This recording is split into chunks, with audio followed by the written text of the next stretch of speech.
Recorded Books and One Click Digital present Blackberry Pie Murder by Joanne Fluke, narrated by Suzanne Torin.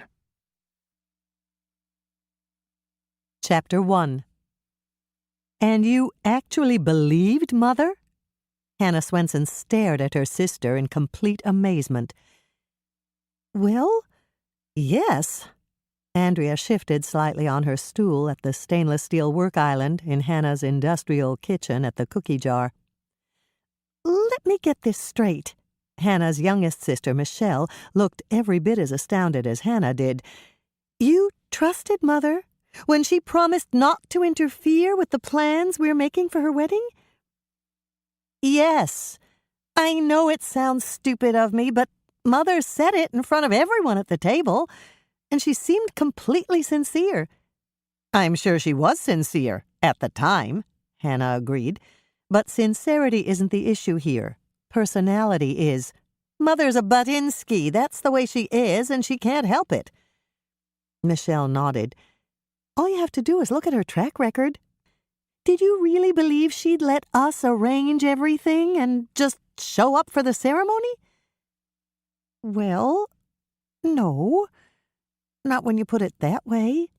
But she said she wanted a fall wedding, and I chose fall colors for the flowers. I had beautiful bronze asters and yellow and orange chrysanthemums. Mother loves chrysanthemums. She told me they were her favorite flower just last week. Hannah gave a little snort. Maybe they were last week, but this is this week.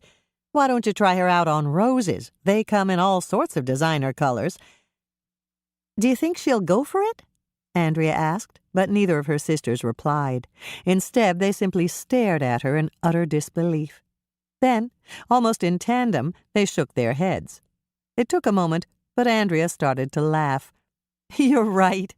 Mother won't approve of any flowers I choose, at least not today. I'll suggest the roses and let her reject them. Makes sense to me, Hannah said, exchanging smiles with Michelle. Hannah's youngest sister was on a summer break from college, and she was in town for 2 weeks before she had to go back to start the fall semester. She'd spent the previous night with her friend, Carly Richardson, who was undergoing a big change in her family dynamics. I didn't get a chance to ask you when I came in, Andrea addressed Michelle. How's Jennifer Richardson doing? She's doing a lot better than I expected. She's fitting right in. Almost as if she never left. And I could tell that Loretta's really happy she's home. Carly told me she really likes Jennifer, but I know it's a big adjustment for her. For most of her life, Carly was like an only child.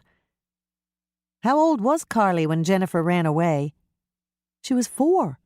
There's almost 10 years between them, and Jennifer ran away right after her 14th birthday. Then Loretta is handling it all right? Hannah asked. Oh, yes. Carly says it was a big shock when her mother got that call from Jennifer, but she always believed that Jennifer would come back home someday. All 3 Swenson daughters were silent for a moment, thinking about the troubles that the Richardson family had endured. It had started when Jennifer had run away from home, and it had reached a crescendo of hurt when Loretta's husband and Carly's father, Wes Richardson, had fatally shot himself in the hayloft of the barn 6 months to the day after Jennifer had run away. Somehow, through it all, Loretta had carried on, raising Carly and supporting them both by using the life insurance money that Wes had left her to become a full partner at Trudy's Fabrics. Will you tell Carly to call me if there's anything I can do for them?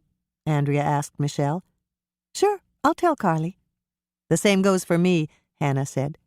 Michelle, Carly, and Tricia Barthel had been fast friends in school, and Hannah had always been fond of Carly. Now, let's get back to the wedding plans before Mother gets here, she said, bringing them back to the subject at hand. To keep listening to this audiobook, I've left you a link in the description so you can do it, at no cost thanks to Audible's 30-day free trial.